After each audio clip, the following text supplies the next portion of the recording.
Hai semuanya, perkenalkan nama saya Angelina Patricia Manarisi, mahasiswa dari Fakultas Hukum Universitas Pembangunan Indonesia. Di sini saya akan mempresentasikan mengenai abortus dan LGBT. Baiklah, kita langsung saja dimulai dengan pengertian abortus. Pengguguran kandungan atau aborsi atau dalam bahasa latinnya abortus adalah berakhirnya kehamilan dengan dikeluarkannya janin atau fetus atau embrio sebelum memiliki kemampuan untuk bertahan hidup di luar rahim, sehingga mengakibatkan kematian. Aborsi yang terjadi secara spontan disebut juga keguguran, sedangkan aborsi yang dilakukan secara sengaja seringkali disebut dengan aborsi induksi atau abortus provocatus. Mari kita lihat aborsi dalam perspektif pendidikan agama Kristen. Alkitab memberikan posisi yang tinggi pada manusia, dan Alkitab juga memandang jika bayi yang masih berada di dalam kandungan merupakan sebuah pribadi atau manusia. Allah juga menjadikan manusia serupa dengan gambarnya, sehingga memperlihatkan jika hidup adalah kudus dan berharga di mata Tuhan yang Sang Pencipta. Setidaknya ada 3 hal di dalam Alkitab yang menegaskan larangan aborsi, seperti hidup manusia yang merupakan karunia Allah, Tuhan memiliki rencana keselamatan untuk semua manusia yang terlahir ke dunia, dan manusia juga tidak mempunyai hak untuk mengambil hidup orang lain, termasuk dalam hal ini adalah embrio atau janin, dan cuma Allah yang berhak melakukannya, bukan kita manusia. Berikut ini adalah larangan abortus dalam ajaran Kristen atau Alkitab. Yang pertama, aborsi berarti menolak keadilan Tuhan. Dalam Alkitab tertulis jika pembunuhan orang tidak bersalah adalah perbuatan yang dikutuk. Alkitab juga menegaskan jika Allah adalah Tuhan dari segala keadilan, dan dengan melakukan aborsi berarti menolak keadilan yang diberikan Tuhan. Kemudian yang kedua, aborsi merupakan perbuatan terkutuk. Dalam Alkitab dikatakan jika nyawa seorang bayi ataupun calon bayi mempunyai nilai yang setara dengan manusia dewasa. Bagi kita orang Kristiani, aborsi bukan persoalan hak wanita untuk memilih, namun berkaitan dengan hidup mati dari manusia yang sudah diciptakan serupa dengan Allah. Kemudian yang ketiga, aborsi adalah tindakan dosa. Semua gereja berpendapat jika aborsi adalah tindakan yang berdosa. Akan tetapi, ada beberapa gereja juga yang membuat pengecualian tentang aborsi. Misalnya, aborsi bisa dilakukan jika ibu mengandung janin hasil dari pemerkosaan. Kemudian yang keempat, aborsi melanggar hak asasi manusia.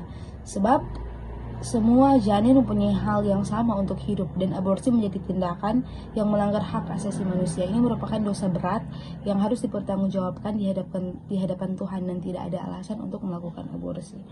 Kemudian yang kelima, aborsi adalah kejahatan manusia. Hanya Allah yang menjadi Tuhan kehidupan dari awal hingga akhir, dan tidak ada satu orang pun yang memiliki hak di berbagai aspek untuk mengakhiri kehidupan manusia yang tidak bersalah.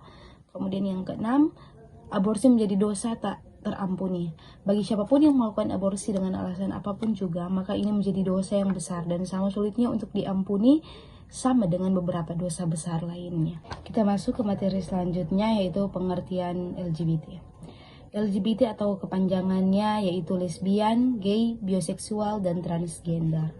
Ya, saya akan menjelaskan secara satu persatu. Lesbian yang berarti merupakan gangguan seksual yang menyimpang di mana wanita tertarik pada wanita lainnya. Kemudian yang kedua, gay. Gay merupakan perilaku penyimpang seksual di mana laki-laki tertarik dengan sesama laki-laki. Gay juga disebut dengan homoseksual.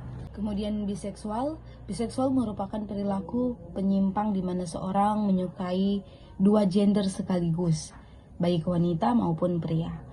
Yang terakhir, transgender. Transgender merupakan perubahan alat kelamin dikarenakan seseorang merasa alat kelaminnya tidak menunjukkan jati dirinya yang sebenarnya, yang merupakan kebalikan dari apa yang dia miliki.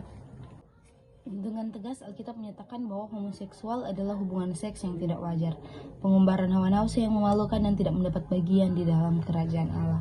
Homoseksual merupakan perbuatan dosa dan kekejian bagi Allah. Kemudian LGBT dalam perspektif pendidikan agama Kristen. Paulus menuliskan demikian juga suami-suami meninggalkan persetubuhan yang wajar dengan istri mereka dan menyala-nyala dalam berahi mereka seorang terhadap yang lain, sehingga mereka melakukan kemesuman laki-laki dengan laki-laki, dan karena itu mereka menerima dalam diri mereka balasan yang setimpal untuk kesesatan mereka. Itu terdapat dalam Roma 1 ayat yang ke-27. Kemudian Alkitab menyatakan bahwa homoseksualitas merupakan salah satu akibat atau sekaligus bukti dari penyangkalan manusia terhadap Allah. Alkitab dengan tegas melarang praktik homoseksualitas.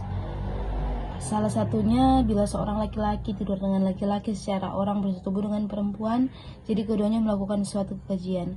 Pastilah mereka dihukum mati dan darah mereka tertimpa kepada mereka sendiri. Terdapat dalam Imamat 20 ayat yang ke-13. Bahkan dikatakan juga orang cabul, penyembah berhala, orang berzina, banci, orang pemburit, pencuri, orang kikir, pemabuk, pemfitnah dan penipu tidak akan mendapat bagian dalam kerajaan Allah. Itu terdapat dalam 1 Korintus 6 ayat yang ke-9 sampai yang ke-10.